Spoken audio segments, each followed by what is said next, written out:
चलिए let's start. फिर से स्टार्ट करते हैं सेशन को। आई होप आप अच्छे से फ्रेशन अप होके आ गए हैं, चाय आपने पी ली है और अभी ऐसे भी 1 our is left.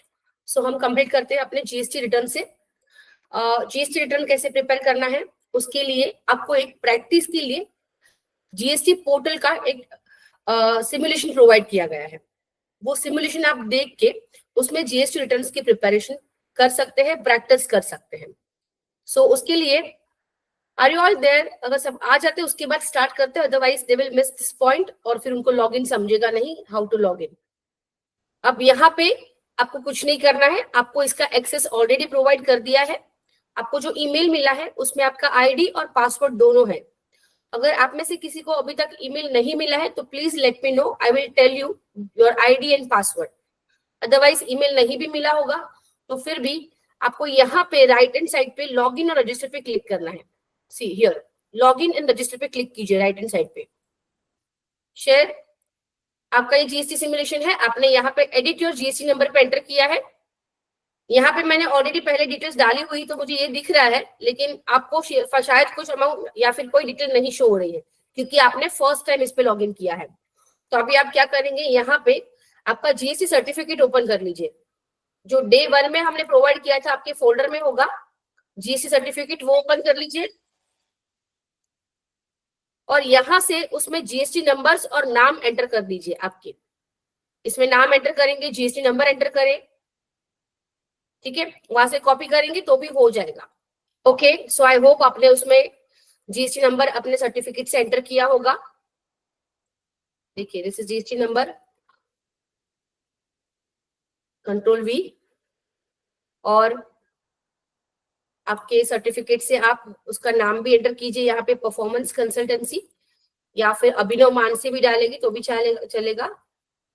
Control C, मैं यहाँ पे अभिनव मानसी एंटर कर रही हूँ, आप परफॉर्म कंसल्टेंसी भी एंटर कर सकते हैं।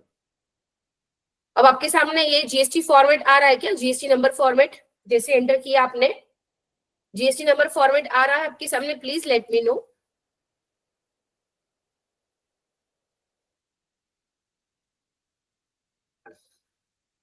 आ रहा है मैम, आ रहा है, मेरे में आ रहा है। Great great great, okay okay. So मैंने आपको बताया था कि मैं आपको पूरा फॉर्मेट बताऊंगी जीएसटी नंबर का, तो आप यहाँ पे देख सकते हैं। देखिए जीएसटी नंबर फॉर्मेट में 27 इज अ स्टेट कोड, यहाँ पे लिखा हुआ है। ये 27 जो है वो स्टेट कोड है, हर एक स्टेट के लिए अलग अलग कोड प्रोवाइड किया गया है। तो महाराष्ट्र का क्योंकि 27 है, आप देख सकते हैं यहाँ पे 27 है, मतलब कि महाराष्ट्र का रजिस्ट्रेशन है, ठीक है। फिर जो नेक्स्ट 10 डिजिट्स होते हैं वो पैन होता है, वो क्या होता है अपना पैन नंबर।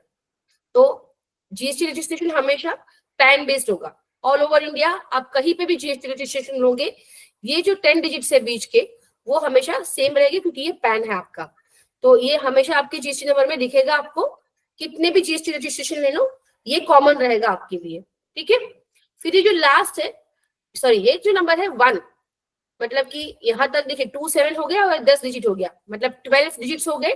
टोटल 15 डिजिट का होता है जीएसटी नंबर, टोटल 15 डिजिट का होता है।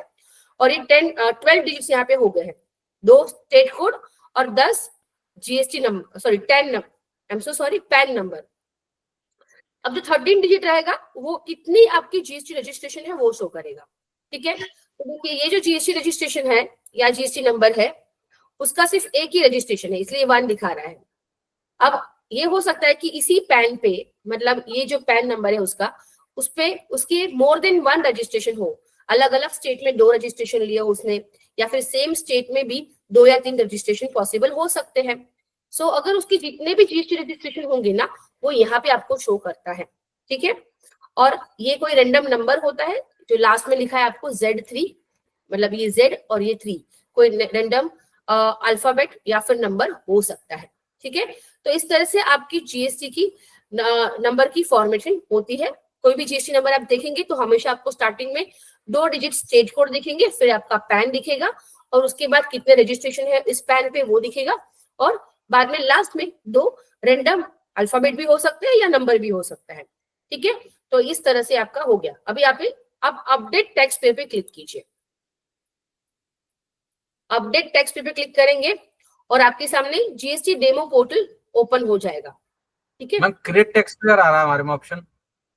ठीक है, आप क्रिएट पे क्लिक कीजिए, क्योंकि आप फर्स्ट टाइम क्रिएट कर रहे हैं, तो आप क्रिएट पे कर लीजिए क्लिक। मैंने पहले क्रिएट किया हुआ था, सो मेरे पोर्टल पे मुझे वो अपडेट दिखा रहा है। आप उसको चाहे तब चेंज कर सकते हैं अपने रिक्वायरमेंट के हिसाब से।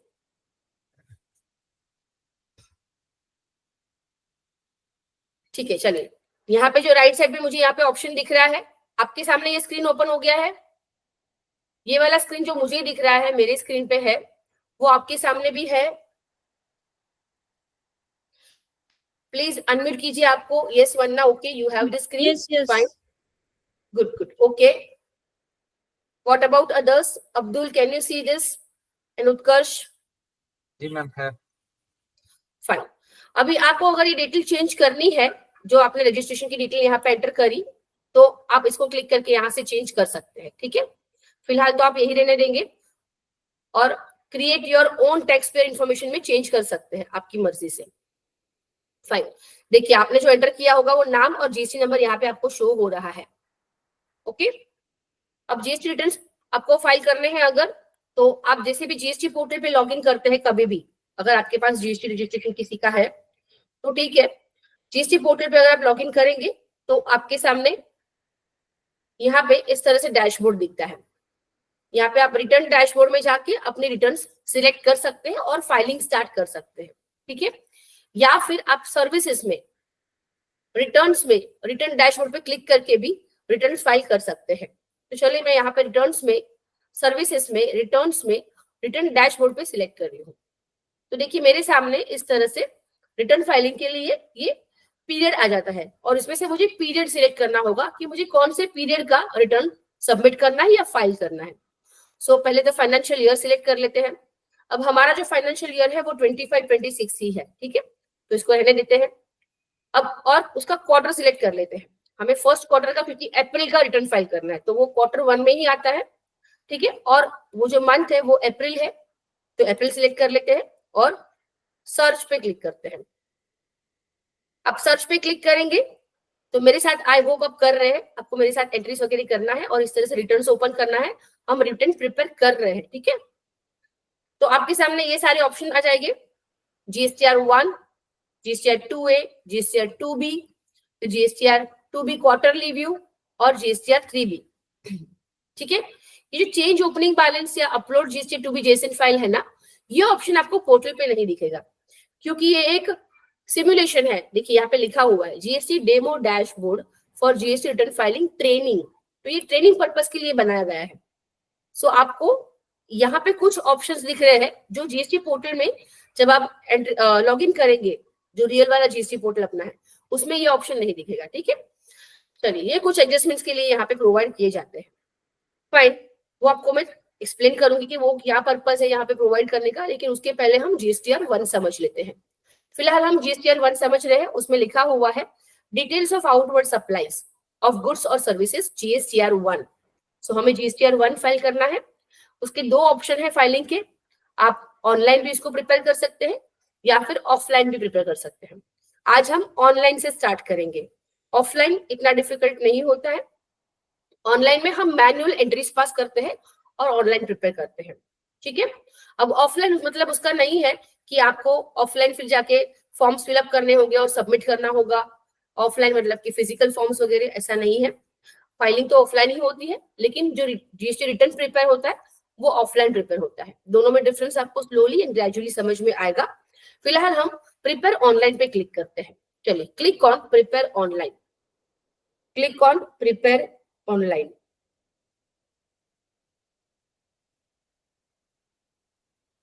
फाइन, चलिए अभी हम आगे बढ़ते हैं। यहाँ पे गुड्स एंड सर्विसेज टैक्स आपका दिख रहा है, आपको नीचे आपके जो रजिस्ट्रेशन डिटेल आपने डाली हुई है वो आपको शो हो रही है, राइट। जिसके नाम से रजिस्ट्रेशन है वो दिखेगा। फाइनेंशियल ईयर यहाँ पे शो करेगा, टैक्स पीरियड आपका शो करेगा, आपका स्टेटस दिखाएगा it is not filed yet, और उसकी ड्यू डेट भी आपको दिखा देगा जीएसटीआर 1 की क्या है। ठीक है, क्योंकि ये अप्रैल है तो अप्रैल का ड्यू डेट होता है नेक्स्ट मंथ की 11th, तो 11th में आपको यहाँ पे शो कर देता है। फिलहाल ये डेमो पोर्टल में आपको शो नहीं करेगा। हम जब जीएसटी रिटर्न यहाँ पे पूरा प्रिपेयर कर लेंगे ना एक बार, उसके बाद फाइलिंग के लिए मैं आपको रियल पोर्टल पे लेके जाऊंगी और वहां पे शो करूंगी हर चीज कि किस तरह से आपको सारी चीजें दिखती है। अदरवाइज फिलहाल ये आपके लिए इंपॉर्टेंट नहीं है। जो इंपॉर्टेंट है वो प्रिपरेशन ऑफ रिटर्न है और उसकी प्रैक्टिस हम इसमें करने वाले हैं। देखिए टैली में हमने जितने जीएसटी के टेबल्स दिखे हैं R1 में, वो सारे टेबल्स आपको इस तरह से यहाँ पे पोर्टल पे दिख रहे हैं। ठीक है, अगर आप नील रिटर्न फाइल करना चाहते हैं, मतलब कि आपके जीएसटी रिटर्न में कोई डेटा है ही नहीं, तो फिर आप नील रिटर्न फाइल करेंगे, कंपलसरी फाइल करना होता है। आप यहाँ पे इसको क्लिक करके नील रिटर्न फाइल कर सकते हैं। फिलहाल हम नील रिटर्न फाइल नहीं करेंगे, इसलिए इसको मैं अनटिक कर देती हूँ और ये नील रिटर्न मेरे पास है। ठीक है, चलिए आगे बढ़ते हैं। अब सारे टेबल्स वन बाय वन हम यहाँ पे चेक कर लेते हैं। मैं टैली के साथ आपको दिखाती जाऊंगी कि टैली में देखिए ये टेबल में हमने किया हुआ है और ये टेबल आपको यहाँ पे भी शो हो रहा है। सो मैं टैली ओपन कर लेती हूँ और इसमें मैं GSTR1 ओपन कर लेती हूँ। ठीक है, ऑल्ट जी करके GSTR1, और GSTR1 में we have this first table B2B invoices. तो देखिए आपको यहाँ पे भी B2B इनवॉइसेस दिख रहे हैं, देखिए B2B इनवॉइसेस। ठीक है, फिर नेक्स्ट है B2C लार्ज इनवॉइसेस, तो नेक्स्ट टेबल आपको B2C लार्ज इनवॉइसेस दिख रहा है। फिर थर्ड है आपके पास एक्सपोर्ट इनवॉइसेस, तो ये भी आपको शो कर रहा है एक्सपोर्ट इनवॉइसेस। नेक्स्ट है क्रेडिट और डेबिट नोट, तो वहां पे भी आपको लिखेगा यहाँ पे क्रेडिट नोट और डेबिट नोट। ठीक है, ये टेबल्स भी आपको लिखेंगे टैली में। देखिए यहाँ पे B2C स्मॉल इनवॉइस, तो ये आपका यहाँ पे है B2C अदर्स में स्मॉल इनवॉइसेस आ जाते हैं। ठीक है, इस तरह से सारे टेबल्स आपके टैली में जो है वो यहाँ पे भी है, मतलब टैली ने यहाँ से ही वो टेबल्स क्रिएट किए हैं। टैली में हम जैसे जैसे एंट्री करते जाते हैं उस पर्टिकुलर टेबल में उसकी इफेक्ट हमें देखने मिलती है और फिर वहां से हम यहाँ पे उनकी एंट्रीज कर सकते हैं मैन्युअली। ठीक है, चलिए अब कैसे एंट्री करना है यहाँ पे हमें, तो पहले सबसे पहले B2B सेल्स देखते हैं, क्योंकि हमारा यहाँ पे अगर हम चेक करते हैं तो ये B2B इनवॉइसेस है। कितने इनवॉइसेस है, number of invoices can be seen 29 है, 29 इनवॉइसेस यहाँ पे है। तो हम एंटर करते हैं इसको और वन बाय वन इसकी एंट्री स्टार्ट करेंगे। अब इन इनवॉइसेस की B2B इनवॉइसेस में एंट्री करना मतलब थोड़ा सा टाइम कंज्यूमिंग हो सकता है, क्योंकि हर एक इनवॉइसेस की हम मैनुअल एंट्री करने वाले हैं। हमें प्रैक्टिस करनी है, पहले हम मैनुअल एंट्री करेंगे तो ही हमें एग्जैक्टली पता चलेगा कि जीएसटी पोर्टल पे जब हम जीएसटी रिटर्न्स फाइल करते हैं तो क्या क्या डेटा हमें सबमिट करना पड़ता है, पर्टिकुलर इनवॉइस के लिए कौन सा डेटा हमारे पास होना चाहिए जो पोर्टल पे हमें सबमिट करना पड़ता है। ठीक है, ये नॉलेज हमें होना चाहिए, इंटरव्यू में कभी काम आते हैं या फिर प्रैक्टिकल लाइफ में भी आपको बहुत सारी जगह पे ये नॉलेज काम आता है। इसलिए मैं आपको मैनुअल एंट्री पहले करवाना सिखा रही हूँ। बाकी अदरवाइज नॉर्मली क्या होता है, सब लोग ऑफलाइन ही प्रिपेयर करते हैं और ऑफलाइन ही सबमिट होता है, सबके पास सॉफ्टवेयर होते हैं। अब तो टैली में से ही डायरेक्टली आप रिटर्न सबमिट कर सकते हैं जीएसटी रिटर्न्स, तो आपको इतनी सारी मैनुअल चीजें करने की जरूरत नहीं पड़ती है। अगर टैली का डेटा आपने प्रॉपरली प्रिपेयर किया है तो आपको डिफिकल्टीज नहीं होती है, लेकिन फिर भी आपको थॉरो नॉलेज होना चाहिए इन सब चीजों का। इसलिए मैं आपको हर एक एंट्री मैनुअली इसमें सिखाने वाली हूँ, so that you will get the practice and the actual knowledge and experience कि किस तरह से हम एंट्रीज करते हैं, साथ में क्या क्या डेटा की रिक्वायरमेंट होती है जब आप GSTR1 फाइल करते हैं या सबमिट करते हैं। So let's start. B2B invoices अगर हम ओपन करते हैं, यहाँ पे क्लिक कीजिए, फर्स्ट B2B इनवॉइसेस से हम स्टार्ट करेंगे। टैली में भी आप देखते हैं तो पहला वाला पॉइंट यही है B2B इनवॉइसेस का, राइट। तो आ जाइए यहाँ पे और B2B इनवॉइस पे क्लिक कीजिए, स्क्रॉल करके नीचे आ जाइए तो आपके सामने फिर से सेम डिटेल, ये तो हमेशा रिफ्लेक्ट होगी आपको। ठीक है, यहाँ पे आपको 4A 4B 6B 6C ये सारे टेबल्स दिख रहे हैं, मतलब टोटल 4 टेबल अलग अलग है जिसका डेटा आप यहाँ पे एंटर कर सकते हैं। तो वो क्या है, B2B, आपकी B2B सेल्स, आपकी स्पेशल इकोनॉमिक जोन को अगर आपने कुछ सेल किया है तो वो, या फिर आपके कुछ डिम्ड एक्सपोर्ट हो गए ऐसे इनवॉइसेस अगर है तो वो, ये स्पेशल इकोनॉमिक जोन और डिम्ड एक्सपोर्ट आप बाद में सीखेंगे। फिलहाल हमारे पास B2B इनवॉइसेस है, उसको हम यहाँ पे एंटर करते जाएंगे। ठीक है, तो आपको यहाँ पे ऐड रिकॉर्ड पे क्लिक करना है। ये जीएसटी पोर्टल भी ऐसा ही दिखेगा। आप अगर आपके पास किसी का लॉगिन आईडी पासवर्ड है, आपके ऑलरेडी क्लाइंट से आप जॉब करते हैं और किसी का लॉगिन आईडी पासवर्ड है, तो आप चेक करके देखना, आपको ये सारी चीजें ऐसे ही दिखेगी उसमें। ठीक है, ये जो डमी पोर्टल बनाया है वो as it is GST portal ही है। चलिए ऐड रिकॉर्ड पे क्लिक कीजिए आप, तो आपके सामने स्क्रॉल करके नीचे आइए, आप देख सकते हैं deemed export, supply attract reverse charge, is the supply eligible to be taxed at differentiate percentage, इन सबके सामने ये बॉक्स दिए हुए हैं। तो अगर आपकी सप्लाई इस टाइप की कुछ है तो आप उसको टिक कर सकते हैं। तो आप हमारे इस असाइनमेंट में हमने ऐसी कोई सप्लाई नहीं सीखी है, ठीक है। तो ये एप्लीकेबल तो नहीं है हमें सिंपल सिर्फ B2B सप्लाई की एंट्री करनी है।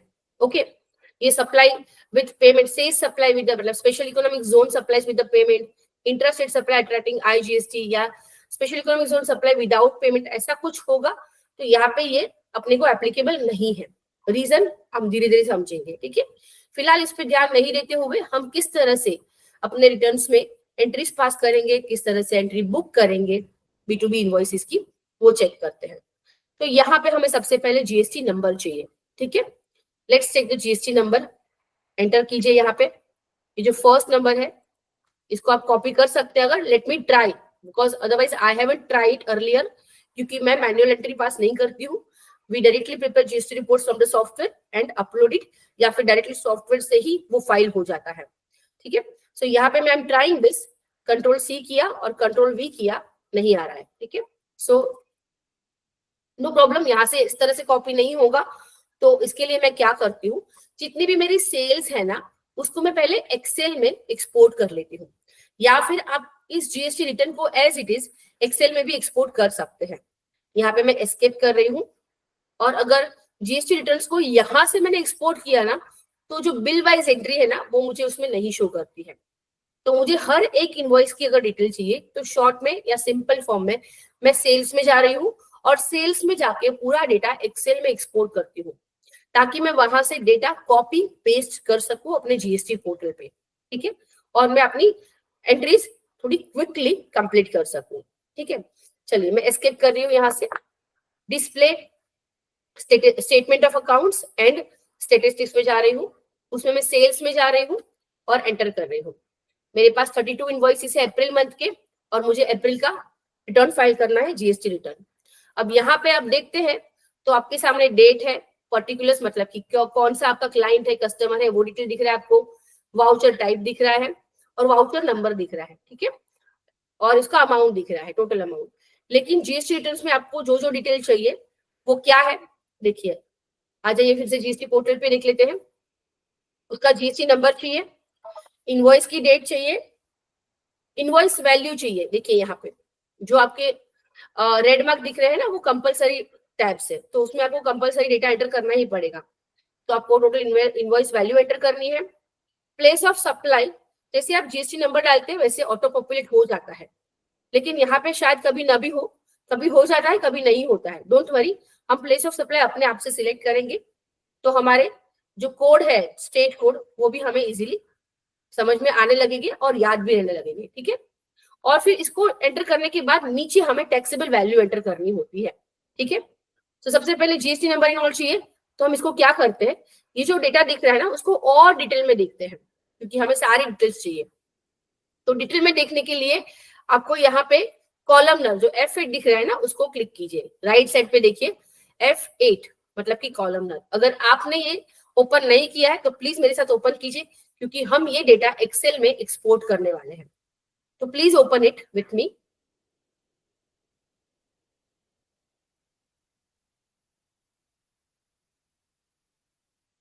ओके, अब कॉलम पे क्लिक कीजिए, तो आपको दिखेगा यहाँ पे लिस्ट मिल जाएगा कि क्या चीज आपको अपने जो एक्सेल शीट आपको एक्सपोर्ट करना है उसमें क्या क्या डेटा चाहिए और क्या नहीं चाहिए। जो चाहिए उसको यस कर दीजिए और जो नहीं चाहिए उसको नो रखिए, ठीक है।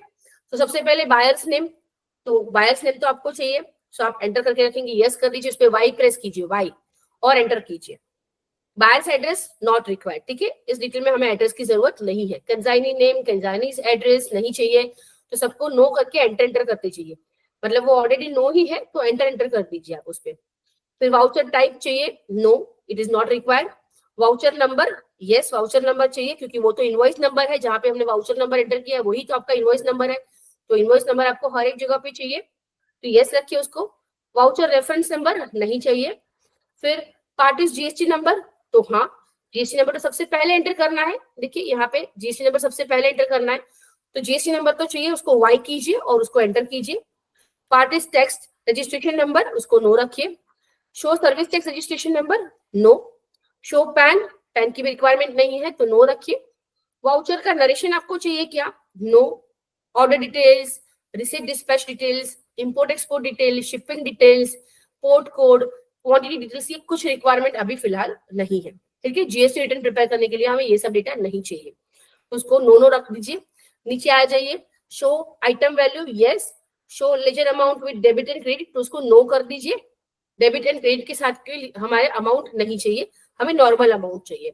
और यहाँ पे एंड ऑफ लिस्ट पे ही आपका कर्सर रखते एंटर कर दीजिए और इसको एक्सेप्ट कर लीजिए, यस कीजिए या फिर एंटर कर दीजिए।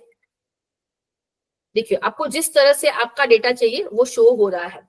बायर का नेम हमने यस किया था, इसलिए फिर से एक एडिशनल कॉलम क्रिएट कर चुका है, बायर्स नेम, अदरवाइज पर्टिकुलर्स तो अपने पास था ही।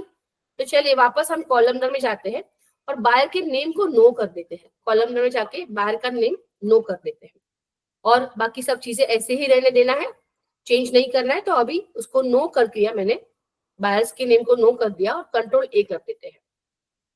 ओके, अब आप देख सकते हैं बायर्स का नेम नहीं है, जो चीजें बेसिक चीजें हमें जीएसटी रिटर्न में डालने के लिए चाहिए वो अपने पास है। ठीक है, इसको अभी एक्सपोर्ट करना है।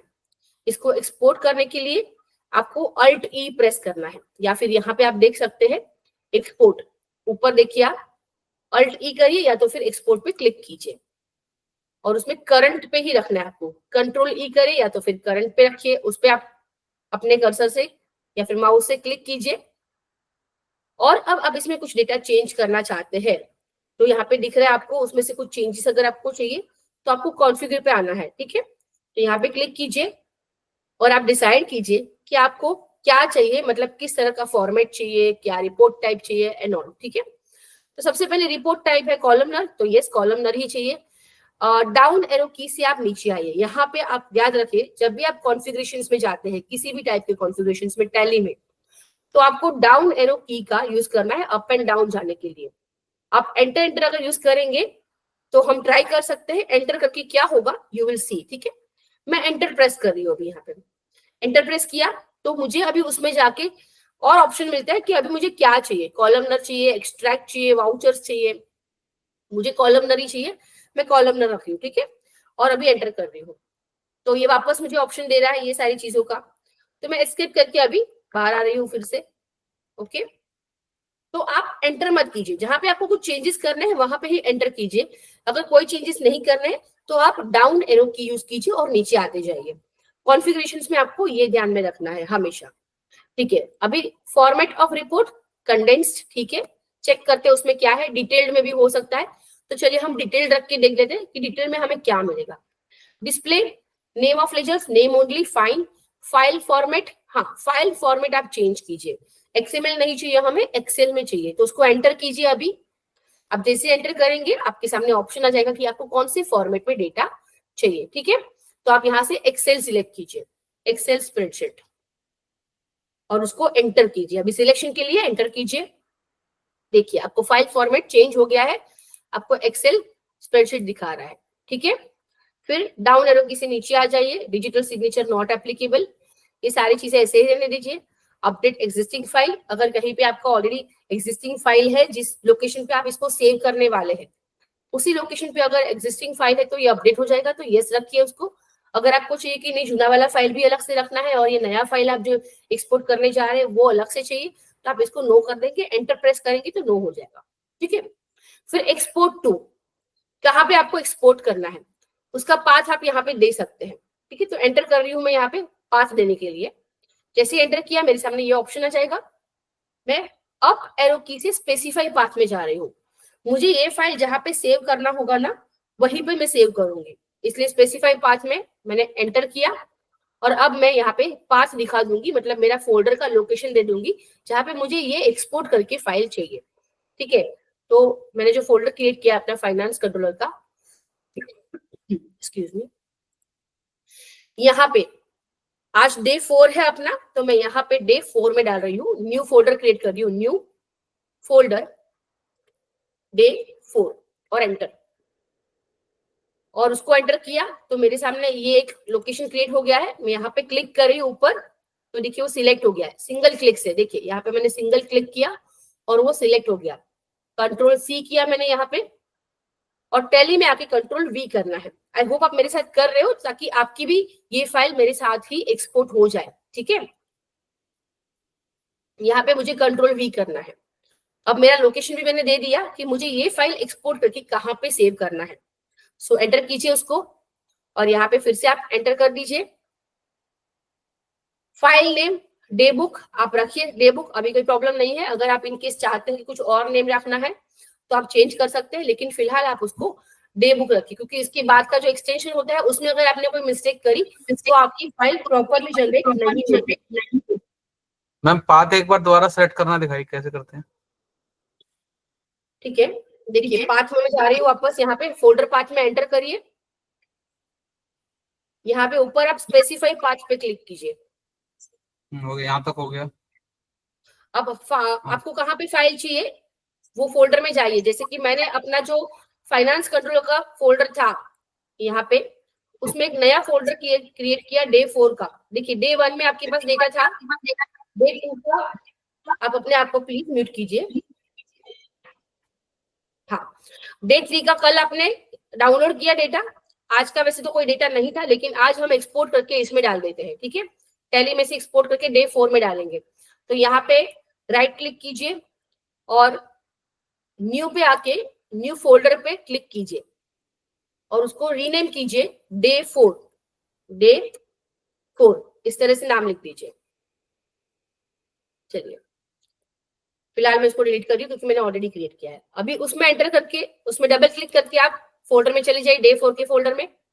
इस फोल्डर में कुछ चीजें नहीं है क्योंकि आपने अभी तक उसमें कुछ डाला ही नहीं है। अब आपको यहाँ पे वो सेल्स वाली फाइल एक्सपोर्ट करनी है। ठीक है, तो आप इस पाथ को सिलेक्ट कीजिए, ऊपर जो है ना वो, तो डे 4 की बाजू में कहीं पे भी सिंगल क्लिक कीजिए तो आपका इस तरह से सिलेक्ट हो जाएगा। उसको कंट्रोल सी कीजिए, सॉरी हाँ कंट्रोल सी कीजिए, कॉपी हो जाएगा। अब यहाँ पे आके उसको कंट्रोल वी कीजिए, पेस्ट हो जाएगा। अब एंटर कर दीजिए, यहाँ पे फिर से एंटर कर दीजिए। फाइल नेम ऐसे ही रहने दीजिए, चेंज मत कीजिए इसको, क्योंकि उसके एक्सटेंशन में अगर अपने से गलती हो गई तो फिर प्रॉपर फाइल क्रिएट नहीं होती है, कुछ ना कुछ एरर्स आते हैं। ठीक है, और अब इसको कोई चेंज नहीं करते हैं तो सेव कर लेते हैं। इसके लिए कंट्रोल ए कर दीजिए। तो आपकी कॉन्फ़िगरेशन आपने चेंज कर दिए है, या तो आप कंट्रोल ए कर लीजिए तो एक्सपोर्ट होगा, या फिर यहाँ पे क्लिक कर दीजिए तो भी आपका डेटा एक्सपोर्ट हो जाएगा। मैं यहाँ पे क्लिक कर रही हूँ, अब मेरा डेटा एक्सपोर्ट हो रहा है। देखिए एक्सपोर्ट इनटू एक्सेल, मुझे वहीं पे ये फाइल मिलेगी जहां पे मैंने इसका पाथ लिया हुआ था। ये फाइल मेरे लिए ओपन भी हो गई है और देखिए डे 4 का जो फोल्डर था उसमें ये फाइल आ गई है। डे 4 का पहले फोल्डर ब्लैंक था, मतलब कि कुछ नहीं था इसमें डेटा, लेकिन अभी ये डे बुक आ गई है, मतलब कि जो सेल्स वाला मैंने अभी एंट्री किया वो यहाँ पे आ गया है और वो एक्सेल फाइल ओपन भी हो गई है। वेयर इट इज, यहाँ नहीं, ये नहीं है, मैं जाके ओपन कर लेती हूँ। It was opened, let me check. बहुत सारे डॉक्यूमेंट्स ओपन है।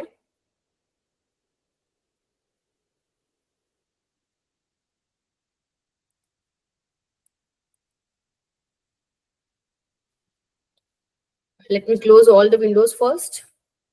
फाइन, अभी मैं डेमो ओपन कर लेती हूँ। हाँ देखिए, इस तरह से आपके सामने भी आपकी सेल्स रजिस्टर ओपन होके आ गई होगी, आप देख सकते हैं। पूरा फॉर्मेटिंग अगर आपको इस तरह से करना है, कंजस्टेड लग रहा है तो कर सकते हैं, अदरवाइज चलिए हम एंट्री स्टार्ट करते हैं अभी अपनी। सबसे पहला जो इनवॉइस है वो है दिस 1001 नंबर का अपना इनवॉइस है, उसकी हमें जीएसटी पोर्टल पे अब एंट्री करनी है। तो आ जाइए, आप देखेंगे हम B2B में है। ठीक है, ये जो B2B वाला अपना टेबल है आप देख सकते हैं, यहाँ पे B2B लिखा हुआ है, मतलब हम B2B टेबल में ऑलरेडी जा चुके हैं। हमें यहाँ पे अभी एंट्री करनी है, जीएसटी नंबर सबसे पहले चाहिए। तो ये जो आपका इनवॉइस है, first invoice Shivani steel manufacturing का, वो आप देख सकते हैं कि उसका जीएसटी नंबर आपके पास है। इसका जीएसटी नंबर क्योंकि आपके पास है, ये भी B2B ही है, तो ये B2B एंट्री आप देख सकते हैं, उसमें डालेंगे, यहाँ पे आप लिख सकते हैं। ठीक है, सो आपको ये B2B वाली ट्रांजेक्शन GSTR1 के B2B टेबल में एंटर करना है। सो ये जीएसटी नंबर आप कॉपी कर लीजिए, यहाँ से कंट्रोल सी कीजिए, यहाँ से कॉपी कीजिए और यहाँ पे कंट्रोल वी कर दीजिए। जैसे आपको यहाँ पे पेस्ट करेंगे या फिर जीएसटी नंबर एंटर करेंगे ना, उसका जो नाम होगा वो यहाँ पे ऑटो पॉपुलेट होगा। तो जो रियल जीएसटी पोर्टल होता है उस पर ऑटो पॉपुलेट होता है। ये डमी पोर्टल है, वो नाम फेच नहीं करेगा यहाँ पे, ठीक है। इसलिए आपको इस तरह से दिखाई देगा। जो आपको नाम एंटर करने के लिए अलाउ तो नहीं करेगा क्योंकि ये ऑटो पॉपुलेट हो जाता है। तो आप समझिए कि ये नाम जो है वो शिवानी है। Okay, Shivani steel manufacturing limited. हमेशा जीएसटी नंबर एंटर करेंगे वैसे ही ये ऑटो पॉपुलेट होगा ही होगा। तो आपको वैसे भी ये जीएसटी पोर्टल पे नाम एंटर करने की जरूरत नहीं होती है। आप चाहे तो इसको अपने मास्टर में ऐड कर सकते हैं। फिलहाल मैं ऐसा कोई एडिशनल चीज आपको नहीं सिखा रही हूँ। आपने नाम एंटर किया, सॉरी जीएसटी नंबर एंटर किया, आपका नाम ऑटो पॉपुलेट हुआ और साथ में प्लेस ऑफ सप्लाई भी ऑटो पॉपुलेट हो जाता है, ठीक है। साथ में प्लेस ऑफ सप्लाई भी ऑटो पॉपुलेट हो जाता है। तो क्योंकि ये 10 है, ये कौन से स्टेट का है आपको देखना पड़ेगा। अगर आपको याद है तो just let me no, otherwise मैं टैली में देख लेती हूँ। शिवानी स्टील का, एक सेकेंड, कौन सा स्टेट था, बिकॉज आई डोंट रिमेम्बर कि हर एक स्टेट का कितना जीएसटी कोड या फिर स्टेट कोड क्या है। बिहार का है, देखिए शिवानी स्टील बिहार का है, ठीक है। सो हम वहां पे सिलेक्ट कर लेते हैं बिहार। अदरवाइज जो रियल जीएसटी पोर्टल है उसमें आपका ये बिहार ऑटो सिलेक्ट होके आ जाता है। So I will select Bihar here, ठीक है। इनवॉइस नंबर अभी आपको नेक्स्ट एंटर करना है। देखिए जीएसटी नंबर एंटर कर दिया, नाम अपने आप आ गया। इनवॉइस नंबर अभी आपको एंटर करना है। चलिए आ जाइए, यहाँ पे इनवॉइस नंबर से कॉपी कर लीजिए, वाउचर नंबर में से आपका इनवॉइस नंबर कॉपी कीजिए और पेस्ट कर दीजिए। फिर डेट एंटर कर लीजिए। डेट में व्हाट इज द डेट, 1 अप्रैल 25। तो आप अप्रैल 25 ऑलरेडी है, सॉरी अप्रैल 25 पहले से ही है, आपको फर्स्ट सिलेक्ट करना है। अब ये जो फॉर्मेट है ना वो सिलेक्ट कर रहा है मंथ, डेट एंड ईयर। मैं इसको चेंज करवाती हूँ सो दैट जो जीएसटी पोर्टल पे फॉर्मेट है डेट का वही आपको यहाँ पे मिले, because this is not the correct format. So अभी फिलहाल आपको इस तरह से दिख रहा होगा, बट यू कैन सी कि आप अगर यहाँ से डेट सिलेक्ट करते हैं तो आपने 1 अप्रैल 25 सिलेक्ट किया है, ठीक है। आपने 1 अप्रैल 25 सिलेक्ट ही किया है। सो यहाँ पे MMDDYY का फॉर्मेट यूज हो रहा है, but I will change it, ठीक है। आपके लिए मैं DDMMYY करवा दूंगी सो दैट आपको प्रॉपर डेट यहाँ पे एंटर करने पॉसिबल हो। चलिए इनवॉइस वैल्यू अभी लिखनी है, टोटल इनवॉइस वैल्यू, ठीक है। यहाँ पे आप इनवॉइस वैल्यू लिखेंगे। तो टोटल इनवॉइस वैल्यू यहाँ पे आप देख सकते हैं, it is gross total. Tally में से जो ग्रॉस टोटल निकलेगा वो आपका इनवॉइस वैल्यू होगा। So this is the invoice value, this is the taxable value. जो बिजनेस कंसल्टिंग फीस चार्ज करी है, जिसपे जीएसटी लगाया है, वो आपकी टैक्सेबल वैल्यू है। और ये इतना जीएसटी है, किसी पे IGST होगा, किसी पे CGST या SGST दोनों होगा, ठीक है। तो चलिए इनवॉइस वैल्यू कितनी है, 94,400। तो आपको 94,400 डालना है यहाँ पे, 94,400। और अब नीचे आ जाइए, देखिए आपने 10 डाला है। यहाँ पे सप्लाई टाइप इंटरस्टेट ऑटोमेटिक आ गया, क्यों, क्योंकि आप महाराष्ट्र में रजिस्टर्ड हो। आपने जो अपनी डिटेल्स डाली है ना, बिजनेस डिटेल्स, वो आप महाराष्ट्र की डाले हैं। आपने जो जीएसटी नंबर डाला वो 27 से स्टार्ट हो रहा था, राइट। सो वो महाराष्ट्र का है, लेकिन आपने जो शिवानी स्टील को जो सप्लाई किया है वो किसी और स्टेट में है, बिहार में है, इसलिए वो अपने आप यहाँ पे इंटर स्टेट सिलेक्ट कर लेगा, ये ऑटो पॉपुलेट होगा, ठीक है। बाकी सारी चीजें आपको यहाँ पे एंटर नहीं करनी है। जो आपको रेड मार्क दिख रहा है और जो अलाउड हो रहा है वही चीजें आपको एंटर करनी होती है। अब नीचे अपने आप ये आइटम डिटेल का टेबल ओपन हो जाएगा। तो ये जो 94,400 का आपका टोटल इनवॉइस वैल्यू है, उसमें क्या क्या इंक्लूडेड है वो आपको यहाँ पे दिखाना है। सो उसमें हो सकता है कि एक ही बिल में आपके अलग अलग रेट के कुछ अलग अलग प्रोडक्ट्स या सर्विसेज हो सकता है, राइट। सो आपको अगर जितने भी रेट की अलग अलग गुड्स या सर्विसेज है वो सब यहाँ पे एंटर करनी होती है। लेकिन हमने जो एग्जाम्पल देखा है या फिर हमने जो असाइनमेंट लिया है उसमें सिर्फ एक ही प्रोडक्ट है, एक ही सर्विस है, बिजनेस कंसल्टिंग सर्विस, और उस पर 18% जीएसटी ही लगता है, ठीक है। इसलिए हम 18% वाले टेबल में आएंगे। यहाँ पे नीचे देखिए आपको 18% दिखेगा। यहाँ पे आके आप उसकी टैक्सेबल वैल्यू एंटर कर दीजिए। देखो यहाँ पे लिखेगा आपको इट इज टैक्सेबल वैल्यू। क्या रेट है, 18%। तो आपकी जो रेट है वो आप यहाँ से देखिए और उस रेट के टेबल में चले जाइए और यहाँ पे आप टैक्सेबल वैल्यू एंटर कीजिए विच इज 80,000, ठीक है। तो 80,000 एंटर किया तो ये आपका IGST ऑटो कैलकुलेट कर लेगा 14,400। आप देख सकते हैं IGST ऑटो कैलकुलेट हुआ है। जैसे आप ये 0 कर देंगे तो IGST भी चला जाएगा, देखिए। और आपने 18,000 यहाँ पे एंटर करा है, तो आपका सॉरी इतना 80,000 है, राइट। 80,000 आप करेंगे तो 14,400 will be your IGST। Match कर लेते हैं, यस। देखिए IGST आउटपुट 18%, 14,400, तो यहाँ पे भी वो अमाउंट आपका दिख रहा है।